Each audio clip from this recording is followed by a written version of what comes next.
अज्ञानतिमिरन्धस्य ज्ञानाञ्जनशलाकया चक्षुरुन्मिलितं येन तस्मै श्रीगुरुवे नमः। गुरुवे गौरचन्द्राय राधिकाय स्तनालये कृष्णाय कृष्णभक्ताय तद्भक्ताय नमो नमः।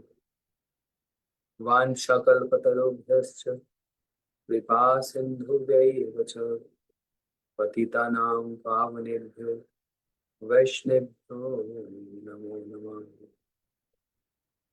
नमो महावदन्याय कृष्ण प्रेम प्रदायते कृष्णाय कृष्ण चैतन्य नाम्ने गौरतस्मै नमः। हे कृष्ण करुणा सिंधु दीनबंधु जगतपते गोपेश गोपीकांत राधाकांत नमोस्तुते। तप्त कांचन गौरंगी राधे वृंदावनेश्वरी वृषभानुसुते देवी प्रणमामि हरिप्रिये। वृंदाय तुलसी देवी प्रियाय केशवस्य च कृष्ण भक्ति प्रदे देवी सत्यवते। श्री कृष्ण चैतन्य प्रभु नित्यानंद श्री अद्वैत गदाधर शिवासादि गौर भक्तवृंद।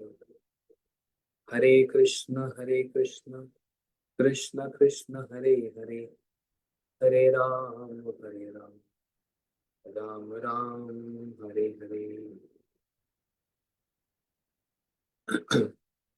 हरे कृष्ण। श्री भक्ति रसामृत सिंधु बिंदु श्री विश्व चक्रु ठाकुर जी के द्वारा रचित ग्रंथ श्रवण करने से पहले एक खेद प्रकट करता हूँ। हमारे गुरु भाई जिन्होंने अभी कल ही शरीर छोड़ा और बड़ा खेद और बड़ा दुख का विषय है जिस प्रकार से उन्होंने ये संसार से ये शरीर छोड़ा है। हम सब मिलकर उनके लिए प्रार्थना करते हैं कि उनकी जो यात्रा वह सुगम रहे, ठीक से रहे और गुरु महाराज जी के द्वारा रक्षित रहे और सुरक्षित रहे और गुरु महाराज जी के द्वारा फिर से भगवान की सेवा उनको प्राप्त हो। बहुत ही अच्छे भक्त जिन्होंने सारा जीवन अपना भगवान की सेवा के लिए और भगवान के प्रचार के लिए लगाया। उनके उनके चरणों में हम लोग ये पुष्पांजलि अर्पण करते हैं और उनके लिए प्रार्थना करते हैं कि उनका सब प्रकार से मंगल हो। इसका अर्थ ये नहीं कि हमको हरि नाम कर देना छोड़ देना चाहिए। इसका अर्थ ये भी नहीं कि हमको अपना कथा कीर्तन छोड़ देना चाहिए, क्योंकि ये है हमारी नित्य वस्तु। किसी भी परिस्थिति में श्री प्रभुपाद जी कहते हैं हरि भजन हरि भक्ति को छोड़ना नहीं। कैसे भी परिस्थिति क्यों ना आ जाए, हरि भक्ति रहेगी, हमारी सेवाएं जो है वो रहेंगी। उन सेवाओं में किसी प्रकार से क्योंकि ये भगवान की सेवा है और श्रवण कीर्तन स्मरण ये हमारी नित्य सेवा। लेकिन साथ साथ हम विनोद प्रभु हमारे गुरु भाई उनके लिए मंगल की कामना करते हैं हरि गुरु वैष्णव के चरणों में उनके लिए मंगल की कामना। हरे कृष्ण। और अब क्या कहा जाए, कुछ कहना ठीक नहीं। कल हम लोग सुन रहे थे किस ज्ञान के द्वारा भक्ति आवृत होती है, ढक जाती है। और कौन सा ज्ञान भक्ति में, भगवान की भक्ति में अग्रसर करने वाला, बढ़ाने वाला है। जबकि श्लोक में कहा ज्ञान कर्माद्य नामृतम, वह भक्ति में किसी प्रकार का आवरण, मिक्सचर नहीं होना चाहिए।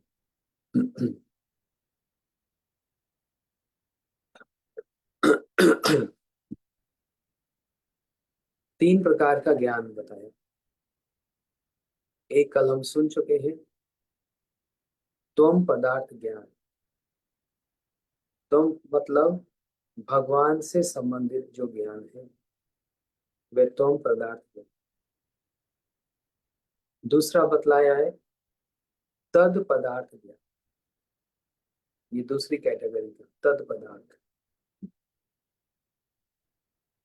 तद पदार्थ, सॉरी, कल हम लोगों ने सुना तत्पदार्थ ज्ञान,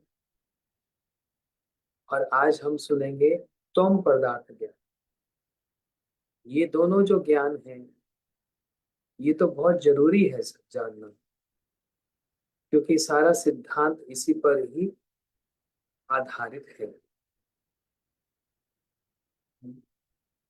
त्वम पदार्थ ज्ञान मतलब क्या होता है?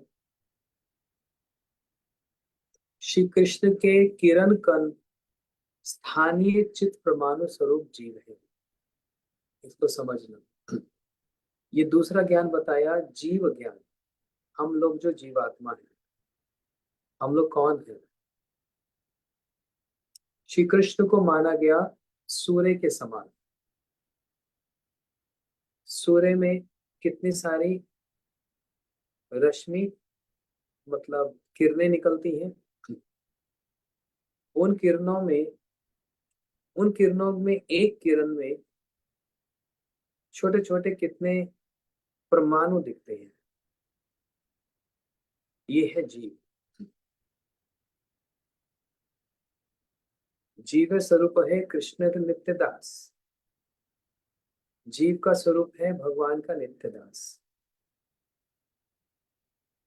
तो यहाँ पर बतला रहे हैं जीव क्या है? भगवान का वह परमाणु स्वरूप एक अंश है।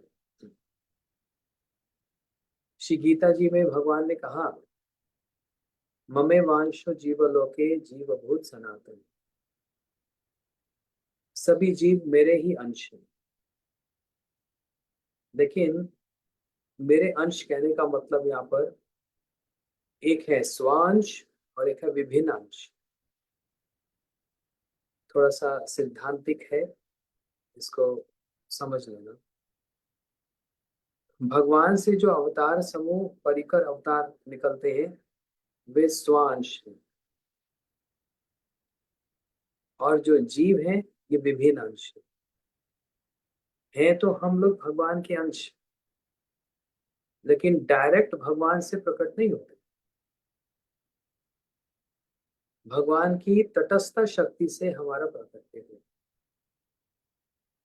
भगवान की तीन शक्तियां हैं, अंतरंगा शक्ति, बहिरंगा शक्ति और तटस्थ शक्ति।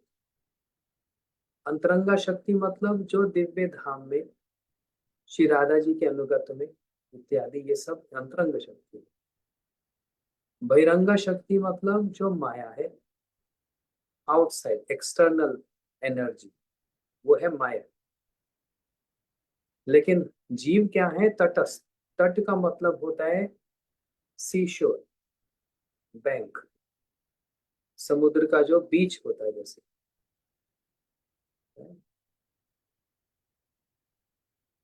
ये तटस्थ शक्ति से हम जीवों का प्रकट्य होता है।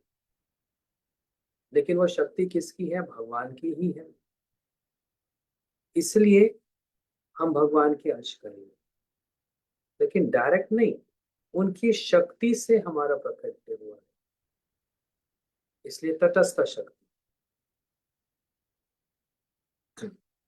जो जीव है ये हरि से अभिन्न होते हुए भी उनसे नित्य भिन्न होते हैं। हमारा जो सिद्धांत है वो है भेदा भेद, अचिंत्य भेदा भेद। अचिंत्य का मतलब होता है जो चिंता से परे है, जिसको हम कंसीव नहीं कर सकते, जिसको हम साधारण भाषा में बोले तो समझ नहीं आ सकता, हजम नहीं हो रहा। भेद और अभेद। भेद मतलब होता है डिफरेंस, अंतर, और अभेद मतलब वननेस, मतलब कोई डिफरेंस नहीं। हमारा भगवान के साथ भेद भी है, अभेद भी है। समझ आया? हमारा भगवान के साथ अभेद क्या है, नॉन डिफरेंस क्या है, कि हम भगवान के अंश हैं। हम मतलब जीवात्मा,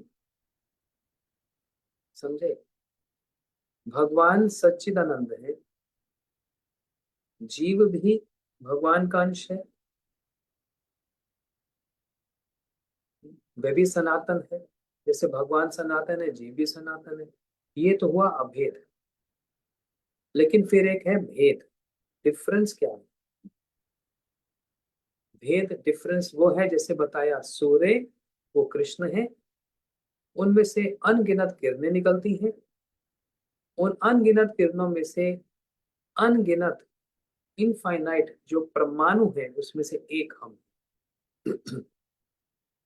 अब क्योंकि हम उसी एक किरण के ही अंश है और वो किरण सूर्य की अंश है, इसलिए हम क्या है? भगवान के अंश। तो ये हुआ भेद और अभेद। लेकिन इन दोनों में से ज्यादा क्या है, अधिक क्या है? भेद अधिक है कि अभेद अधिक है? भेद, डिफरेंस अधिक है ना, डिफरेंस ज्यादा है। इसलिए कहा कि हरि से अभिन्न होते हुए भी जीव जो है हरि से अभिन्न होते हुए भी उनसे नित्य भिन्न है। भगवान का कभी जन्म मृत्यु नहीं होता, हम लोगों का जन्म मृत्यु होता है ना। जब जन्म होता है तो बड़ा आनंद होता है, और जब मृत्यु होती है तो फिर बड़ा दुख और शोक होता है। एक साधारण व्यक्ति के मृत्यु में और और एक वैष्णव के शरीर त्यागने में बड़ा अंतर होता है। साधारण व्यक्ति का तो पता नहीं, लेकिन वैष्णव के लिए तो गीता जी का श्लोक, कौन्तेहा प्रतिजानी ही नामे भक्त परनश्यति। श्री कृष्ण अर्जुन से कह रहे हैं, घोषणा कर दो मेरे भक्त का कभी विनाश नहीं होता, मेरे भक्ति का कभी विनाश नहीं होता। उन भक्त के द्वारा जो भक्ति की गई है उसका विनाश नहीं होगा। शरीर का विनाश हुआ है, लेकिन जीवात्मा का तो विनाश नहीं है, वो सनातन है। उस जीवात्मा ने जितनी भक्ति की है, जो इंप्रेशंस, जो भावनाएं अपने मन में रखी है, उसका विनाश नहीं हुआ है। वो अगले जन्म में उनके साथ जाती है। लेकिन भगवान का कभी भी, जैसे श्री कृष्ण इस पृथ्वी पर कितना रहे? 125 साल तक। उसके बाद क्या हुआ? भगवान मर गए? ऐसा होता है? भगवान मरते हैं? संध्या के समय में सूर्य अस्त हो जाता है, ना कि सूर्य मर जाता है, सेट हो जाता है, सनसेट। लेकिन सूर्य वहां पर होता है कि नहीं? होता है। फिर अगले दिन दिखता है, सनराइज होता है। ऐसे ही भगवान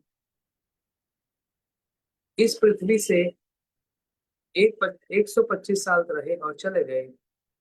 कहीं और उदय हो गए, किसी और ब्रह्मांड में उदय हो गए। फिर कहीं अस्त हो जाता है, कहीं उदय हो जाते हैं। ये चलता है। लेकिन कुछ लोग अगर कहें भगवान मर गए, ये तो उचित नहीं है। इसलिए गीता जी में भगवान ने स्वयं कह दिया, जो ऐसा मानते हैं, अवजंती मां मूढ़म मनुष्य तनुम आश्रित, वो महामूर्ख है जो हमको एक साधारण शरीर मानते हैं। वो महामूर्ख है। वहीं गीता जी में भगवान ने एक और बात कही, जन्म कर्म चामे दिव्यम एवं यो वेति तत्वतः। मेरे जन्म और मेरा कर्म, मतलब मेरी जो एक्टिविटीज है, मेरी जो क्रियाएं हैं, वे दिव्य हैं। ये जीवो तुम्हारी जैसी नहीं है, क्योंकि मैं जन्म और मृत्यु से परे हूँ। भगवान। और जीव जन्म मृत्यु के चक्कर में रहेगा। कब तक रहेगा? जब तक उसकी सिद्धि नहीं हो जाए। जब भगवत परिकर बना जाएगा, तब उसकी मृत्यु, तब मृत्यु नहीं होगी। लेकिन फिर एक और प्रश्न उठाते हैं, श्री कृष्ण के जितने पुत्र थे, हजारों पुत्र थे, वे आपस में लड़के मर गए, है ना? यदुवंश का विनाश हुआ। तो वो तो आपस में लड़कर मर गए। वो भगवान के पुत्र थे, भगवान के परिकर थे, कैसे मर गए? है ना? आप लोगों ने कथा सुनी, द्वारका में क्या हुआ। सांबा भगवान का जो पुत्र है,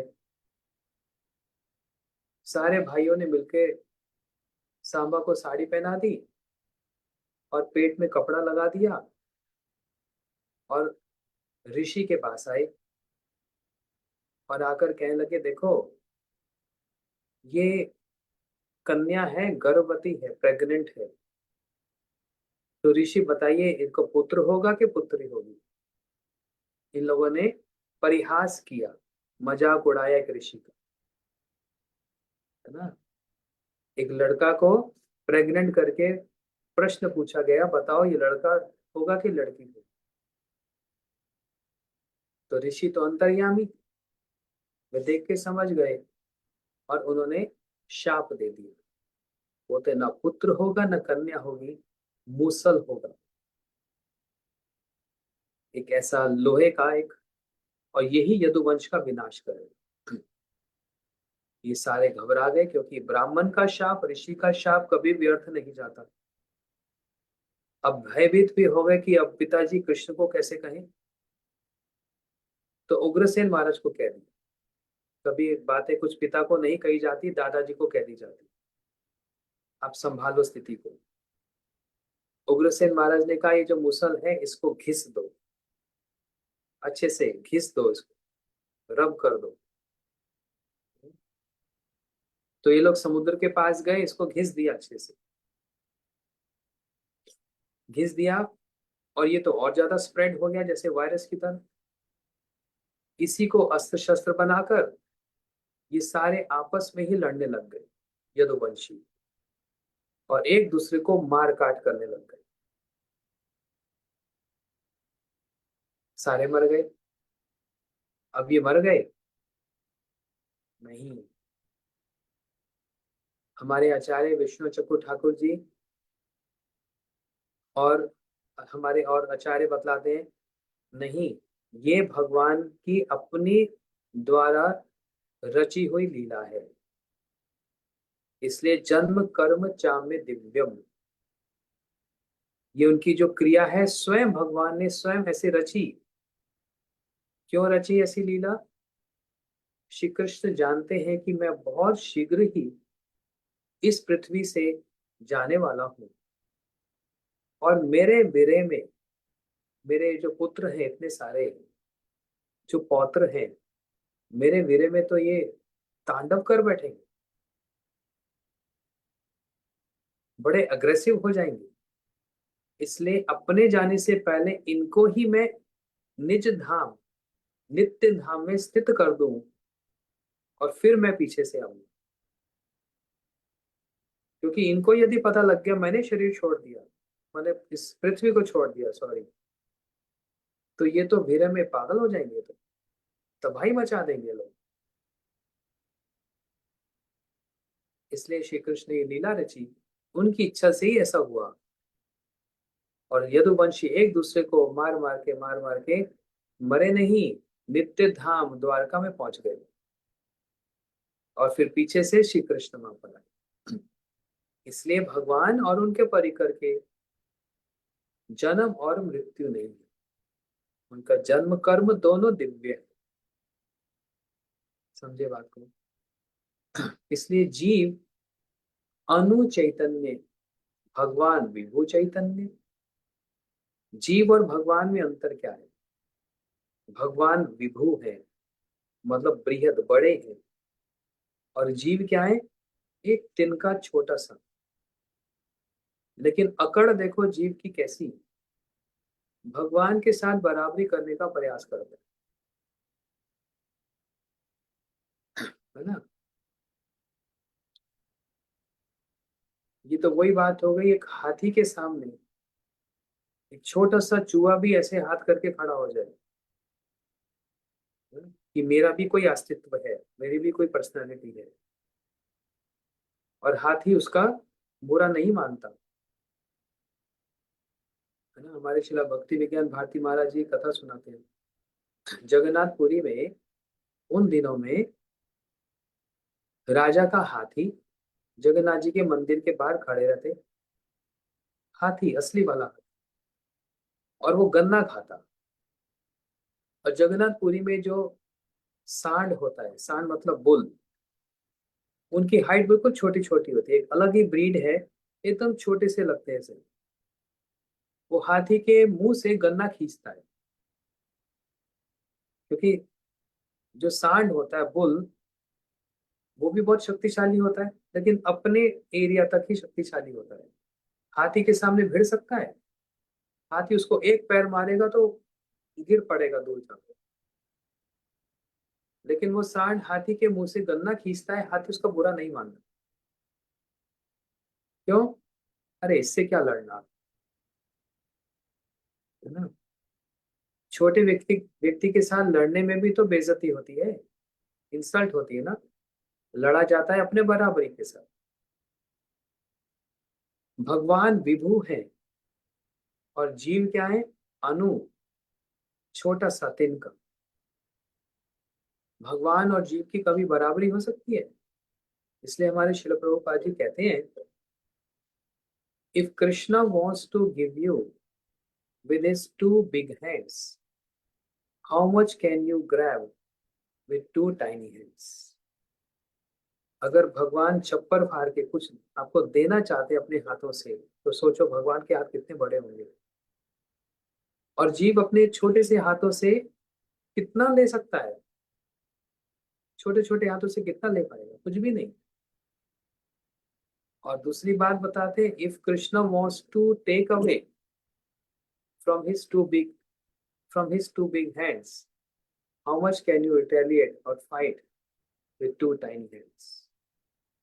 अगर भगवान हमसे कुछ खींचना चाहते हैं, छीनना चाहते हैं, कितना विरोध करोगे? बराबरी है कहीं पर? कहीं पर बराबरी नहीं। क्यों? भगवान विभु है, जीव अणु है, एटम। आपके शरीर में कितने एटम होंगे बताओ तो? कोई गिनती है? छोटे छोटे एटम्स। कहाँ इतना बड़ा शरीर, और कहाँ वो एक छोटा सा एटम आपके शरीर में कहीं बस पड़ा हुआ है, ऐसे ही। और अंतर क्या है? जीव मायावश है, और भगवान माया आधीश है। भगवान माया के मालिक है, माया को प्रकट करने वाली किसकी माया है ये? गीता जी में कहा, देवी ही यश गुणमयी मम माया दुरत्यया। भगवान क्लेम करते हैं ये माया मेरी ही शक्ति है। मम माया, मम। और जीव के लिए भी भगवान ने मम कहा, ममे वांशो जीवलोके जीव भूत सनातन। मम, मम मतलब मेरा। जीव भी मेरा है, माया भी मेरी है। लेकिन दोनों में अंतर क्या है फिर, जीव में और भगवान में? भगवान माया के मालिक हैं और जीव माया वश है, माया के अधीन रहता है। जी।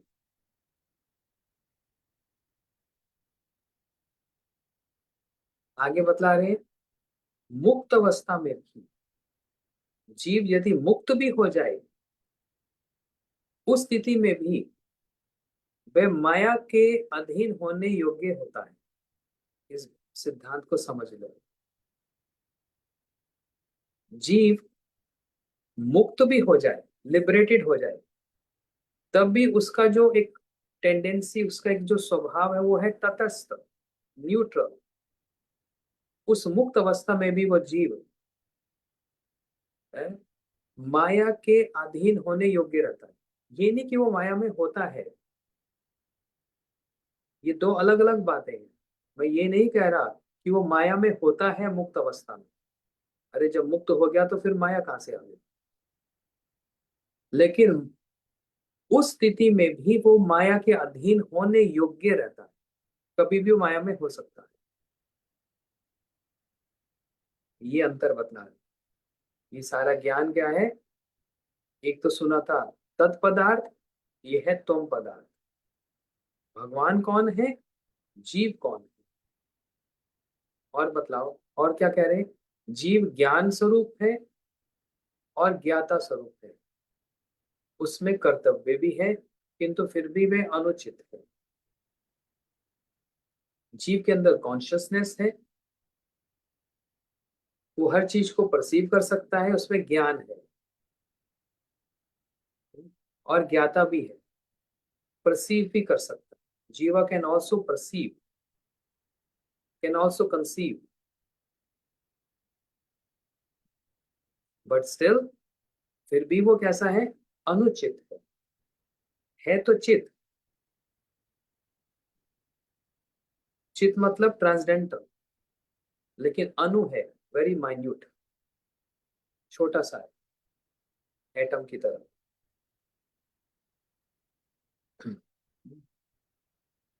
उसमें अणु स्वतंत्र भी है। जैसे भगवान स्वतंत्र है, जीव भी स्वतंत्र ही है।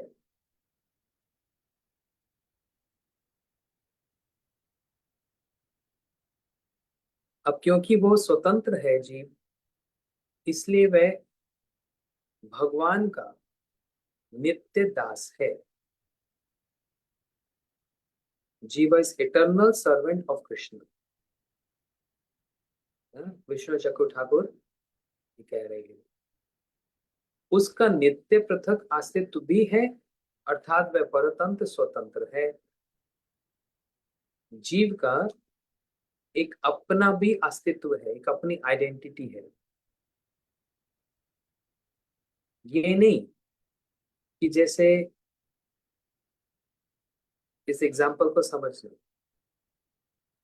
मेरे पास 10 एप्पल हैं एक बैग में, उसमें से एक निकाल दिया, दो निकाल दिया, 5 निकाल दिए, तो जिस बैग से 5 एप्पल निकाले, दूसरे वाले बैग में हल्का हो गया ना, कम हो गए ना।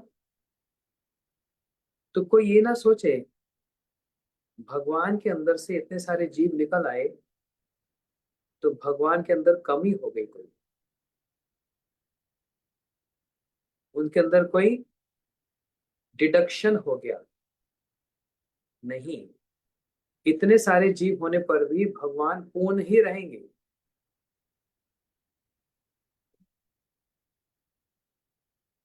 इसलिए जीव का अपना एक आइडेंटिटी है, एक अपनी पर्सनालिटी है, एक अपनी आइडेंटिफिकेशन है। इसलिए जीव को परतंत्र स्वतंत्र कहा गया है। देखो ये ज्ञान होना कितना जरूरी है। भगवान स्वतंत्र है, जीव परतंत्र और स्वतंत्र दोनों है।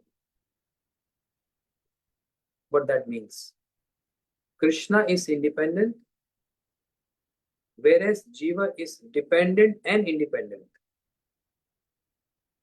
both.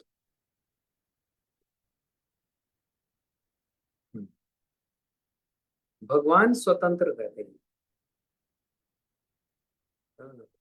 जन्मादस्य यतः अन्वयात् इतरेश्चार्थेषु अभिज्ञ स्वराट। भगवान स्वराट है, स्वतंत्र है। जीव भगवान का अंश है इसलिए स्वतंत्र है, लेकिन इतना भी स्वतंत्र नहीं है कि वो जीव कुछ भी कर पाए। जैसे हम लोग देश के स्वतंत्र नागरिक हैं, independent citizens of the country. हमारी इच्छा है जहां मर्जी जाएं, हमारी इच्छा है जो मर्जी बिजनेस करें, हमारी इच्छा है हम कभी सोएं कुछ भी खाएं। स्वतंत्र है ना। लेकिन इतनी स्वतंत्रता नहीं है कि किसी का घर जाकर जला दे, इतनी स्वतंत्रता नहीं है किसी को मार दे। इसलिए जीव परतंत्र है, डिपेंडेंस है, डिपेंडेंसी रहती है, और वैसे नेचर में स्वतंत्र है।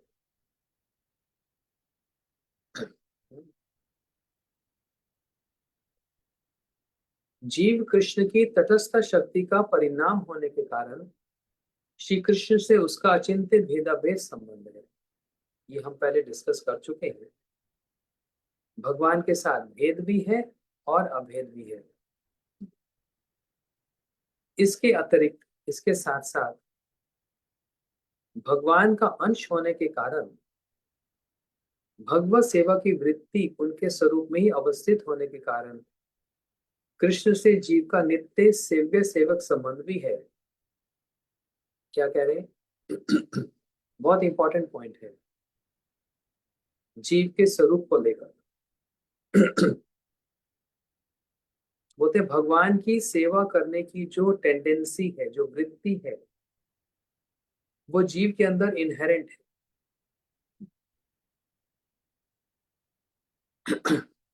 इसलिए भगवान का जीव के साथ नित्य ही सेव्य और सेवक संबंध भी है। भगवान सेव्य है और जीव क्या है, उनका सेवक है। ये नित्य संबंध है क्योंकि जीव स्वरूप है कृष्णेर नित्य दास। ये तो मैं नहीं कह रहा, श्री विष्णु चक्रु ठाकुर जी बतला रहे, श्रील गुरुदेव बतला रहे। इस ज्ञान को कहा गया तम पदार्थ ज्ञान। तो कल हम लोगों ने सुना था भगवान का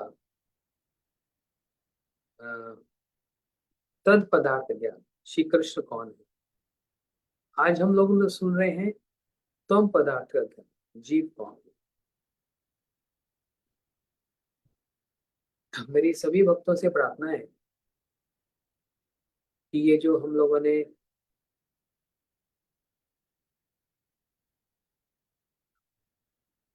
जो ये समाचार सुना, आप लोगों ने सुना ही होगा और फेसबुक पर देखा ही होगा, बड़ा हृदय को तोड़ने वाला और बड़ा उदासीन एक समाचार है। फिर आप लोग कहेंगे हम इसमें कुछ कर सकते हैं? कुछ नहीं कर सकते। हम जीव कुछ कर सकते हैं इसमें? कुछ नहीं कर सकते। हाँ, एक काम हो सकता है, यदि सभी थोड़ा थोड़ा हरिनाम, कुछ माला अधिक प्रार्थना के साथ हम किसी भक्त के लिए करें तो मुझे लगता है इससे श्रेष्ठ और कुछ नहीं होगा भगवान का नाम।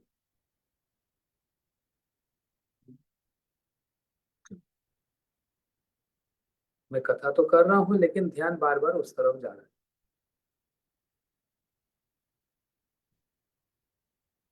क्योंकि ये कोई साधारण स्थिति नहीं है, बड़ी असाधारण स्थिति है, अननेचुरल।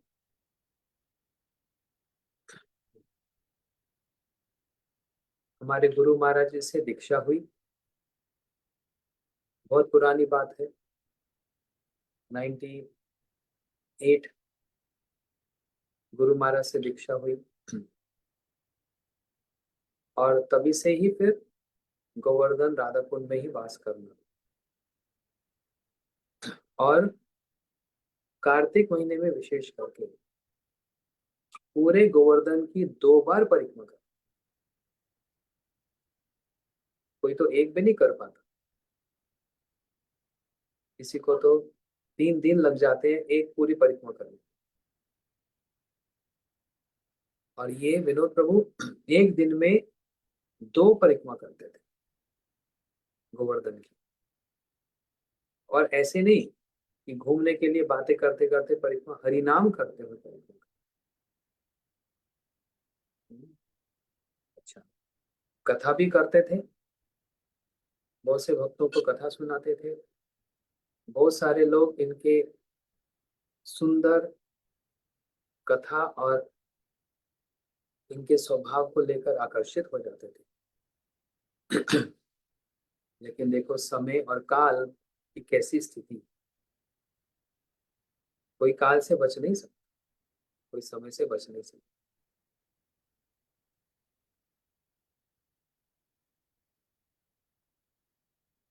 हम लोग तो वहां नहीं है, लेकिन हमारी प्रार्थना तो पहुंच सकती है। एक यही ऐसी चीज है जो कोई कहीं से भी करे वो पहुंच सकती है। मेरी सभी से प्रार्थना कुछ अधिक हरि नाम, 2 माला 3 माला 4 माला, कुछ अधिक हरि नाम हम किसी भक्त के लिए करें प्रार्थना के सहित, तो बड़ा उत्तम हो।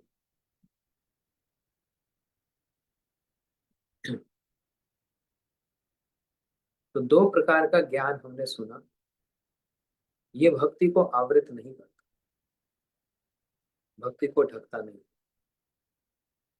लेकिन कौन सा ज्ञान, ज्ञान कर्माद्य नावृतम, भक्ति को ढक देता है या विरोधी होता है, अब उस ज्ञान को सुनते हैं। ये है जीव ब्रह्म एक के ज्ञान। इसका मतलब क्या, जीव और ब्रह्म में कोई भेद नहीं है, ऐसा जो लोग कहते हैं, या ये वाला जो ज्ञान है ये भक्ति विरोधी ज्ञान है। जीव और ब्रह्म में कोई भेद नहीं, ऐसा बोलते हैं मायावादी लोग। क्या ये संभव है, हम में और भगवान में कोई भेद नहीं है? और वो लोग ये भी बोलते हैं अहम ब्रह्मस्मि, अहम ब्रह्मस्मि। अहम ब्रह्मस्मि का मतलब मैं ही ब्रह्म हूँ, मैं ही भगवान हूँ, मैं ही भगवान हूँ, है ना। और क्या कहते हैं, सारे जीव पशु पक्षी ये भी ब्रह्म है, ब्रह्म मतलब भगवान है। ऐसा कभी हो सकता है? तो फिर सांप भी भगवान है, तो सांप को गले लगा लो। तो शेर भी भगवान है, शेर के साथ बैठकर लंच करो। नहीं, ब्रह्म में कभी विकार नहीं होता, there is no transformation in Brahman, in भगवान। लेकिन जो ये कहते हैं मैं ब्रह्म हूं, मैं ब्रह्म हूं, आपके अंदर तो ट्रांसफॉर्मेशन देख रहे हैं। आप पहले टीनेजर थे, जवान थे, अभी आप बूढ़े हो रहे हैं, फिर आप मर रहे हैं, आपको बीमारी भी आ जाती है, आपको बुखार भी हो जाता है। ब्रह्म और भगवान में कभी ऐसा होता है? नहीं। भगवान बीमार पड़ते हैं, भगवान की मृत्यु होती है? कभी नहीं। इसलिए दोनों में सब समय पार्थक्य है, भेद है। लेकिन ये जो ज्ञान जो मायावादी प्रचार करते हैं, जीव और ब्रह्म में कोई भेद नहीं। और क्या कहते हैं वो, बोलते हैं अविद्या के दूर होने पर जीव ब्रह्म स्वरूप हो जाता है। अभी हमारे अंदर क्या है? अविद्या मीन्स नो नॉलेज, इसलिए अभी हम जीव हैं। जब ये अविद्या चली जाएगी, इग्नोरेंस चली जाएगी, तो हम ब्रह्म हो जाएंगे। ऐसा होता है। हम अज्ञान में पड़े हैं, अंधकार में पड़े हैं, इग्नोरेंस में पड़े हैं। जब ये अज्ञान चला जाएगा तो हम ब्रह्म हो जाएंगे। ऐसा होता है कभी? ये लोग ऐसा कहते हैं। जब जीव ब्रह्म स्वरूप हो जाएगा तो उस समय जीव का कोई अलग से आइडेंटिटी, अस्तित्व नहीं होगा। ये ज्ञान को कहते हैं जीव ब्रह्म एक के ज्ञान। बस इस ज्ञान से सावधान रहना। अन्यभिलाषिता शून्यम ज्ञान कर्माद्य नावृतम। भक्ति में अभिलाषा नहीं हो किसी प्रकार की, और वो भक्ति ज्ञान और कर्म के द्वारा ढकी हुई ना हो। उस ज्ञान को समझना, वो ज्ञान ये वाला ज्ञान है जिसको अभी हम समझ रहे हैं। कह रहे हैं यहाँ पर मूल श्लोक में जो ज्ञान कहा, उसका मतलब जीव ब्रह्म का जो एक के है वो ज्ञान। ऐसे ज्ञान को निर्विशेष ज्ञान कहते हैं। निर्विशेष शून्यवादी पाश्चात्य देश तारने। है ना प्रणाम मंत्र श्री स्वामी महाराज जी का। नमो विष्णुपदाय कृष्ण प्रस्थाय भूतले श्रीमते भक्ति वेदांत स्वामी नामने।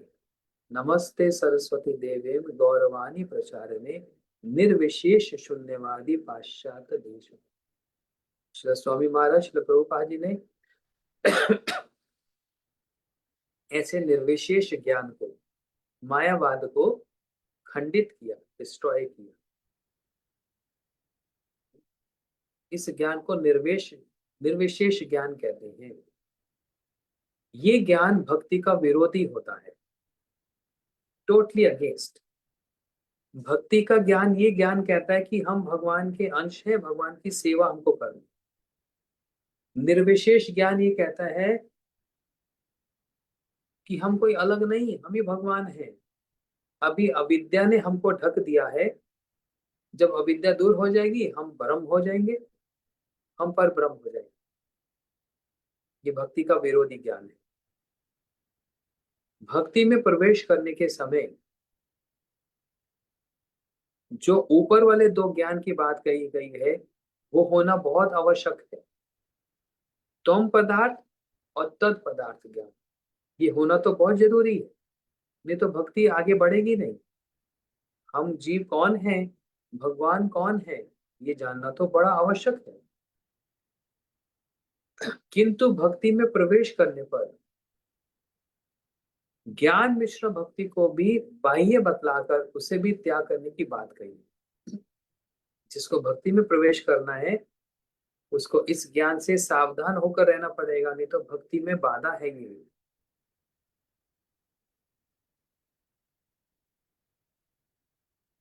जीव ब्रह्म एक के ज्ञान। जीव ब्रह्म एक के मतलब दोनों का मिल जाना। ये जो ज्ञान है, इसमें सेव्य सेवक संबंध का उदय संभव नहीं होता। इसमें कभी ये नहीं होता कि मैं भगवान का सेवक हूं, वो मेरे सेव्य हैं। ये वाली भावना नहीं आती।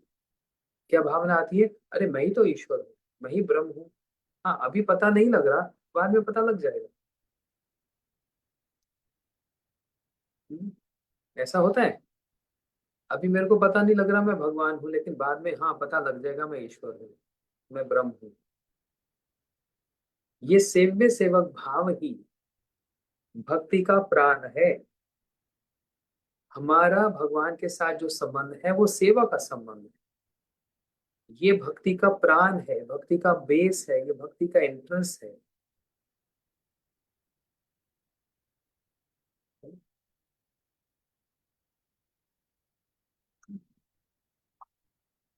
आशा करता हूँ सबको समझ आ रहा हो। थोड़ा सा 2 मिनट में रिपीट कर दो। ज्ञान 3 प्रकार का। पहला, तत्पदार्थ ज्ञान, कृष्ण कौन है, उसके संबंध में डिटेल में कल हम लोगों ने सुन लिया। वो लीला भी करते हैं, वो मान भी करते हैं, वो सृष्टि भी करते हैं, वो सब करते हैं। दूसरा बताया तुम पदार्थ, जीव कौन है। आज हम लोगों ने सुन लिया, जीव स्वतंत्र है, माया भी स्वतंत्र है और भगवान भी स्वतंत्र है। भगवान किसी की स्वतंत्रता में इंटरफेरेंस नहीं करते, हस्तक्षेप नहीं करते। जीव अगर स्वतंत्र ना हो तो जीव जड़ हो जाएगा, मैटर। यही जीव की क्वालिटी है कि वो इंडिपेंडेंट है, स्वतंत्र है।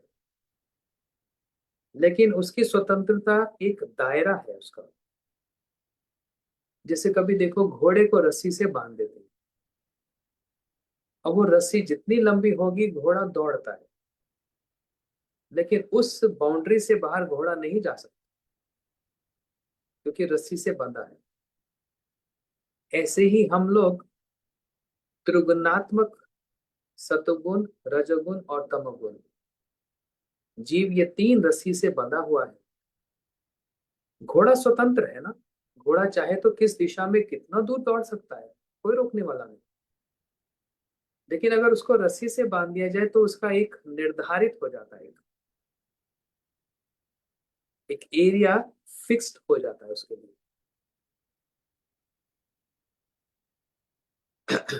ऐसी जीव भी ये 3 गुण वाली माया के रज्जू से, रस्सी से बंध गया, इसलिए उसकी एक लिमिट है, इससे बाहर नहीं जा सकता। और अगर बाहर जाना है तो उसको एक ट्रिपल फोर्स लगानी पड़ेगी। ट्रिपल फोर्स क्या?